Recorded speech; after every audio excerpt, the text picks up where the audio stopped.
एक घने जंगल में एक भेड़िया रहता था जिसका नाम ज़ारो था। ज़ारो जवान, ताकतवर और चालाक था।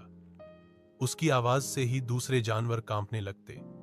वह शिकार करता, घमंड से चलता और खुद को जंगल का राजा समझता।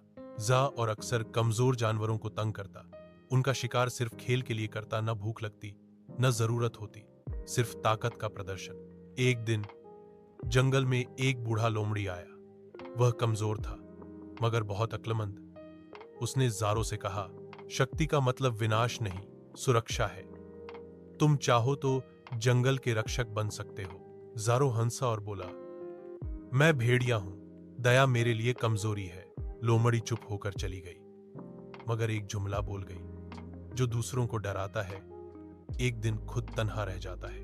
वक्त गुजरता गया और ज़ारो की जवानी ढलने लगी। वह अब पहले जैसा ताकतवर न रहा। नया शिकारी भेड़िया गिरोह आया और उन्होंने ज़ारो को जंगल से निकाल दिया। अब ज़ारो अकेला था, कोई दोस्त नहीं, कोई साथी नहीं। वह जंगल के किनारे बैठा सोचता रहता, काश मैं दया, दोस्ती और सम्मान को भी समझता। एक दिन वही बूढ़ी लोमड़ी वापस आई। ज़ारो की हालत देखकर वह मुस्कुराया और कहा, अभी भी देर नहीं हुई, अगर तुम बदलना चाहो। ज़ारो ने विनम्रता से सिर झुका दिया। उसके बाद ज़ारो ने कमजोर जानवरों की रक्षा शुरू की।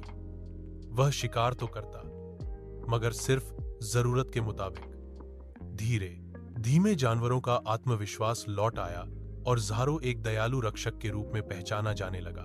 सबक: ताकत का असली सौंदर्य दूसरों को बचाने में है, न कि उन्हें डराने में। घमंड इंसान या जानवर किसी को भी तन्हा कर यह देता है, मगर रहम, इज्जत और नरमी ताल्लुकात को जोड़ती है। एक घने जंगल में एक भेड़िया रहता था जिसका नाम ज़ारो था।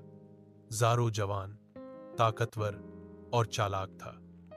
उसकी आवाज से ही दूसरे जानवर कांपने लगते। वह शिकार करता, घमंड से चलता और खुद को जंगल का राजा समझता। जा और अक्सर कमजोर जानवरों को तंग करता।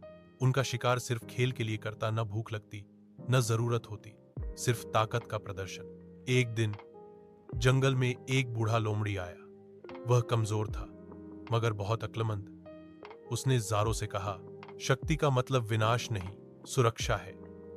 तुम चाहो तो जंगल के रक्षक बन सकते हो। ज़ारो हंसा और बोला, मैं भेड़िया हूं, दया मेरे लिए कमजोरी है।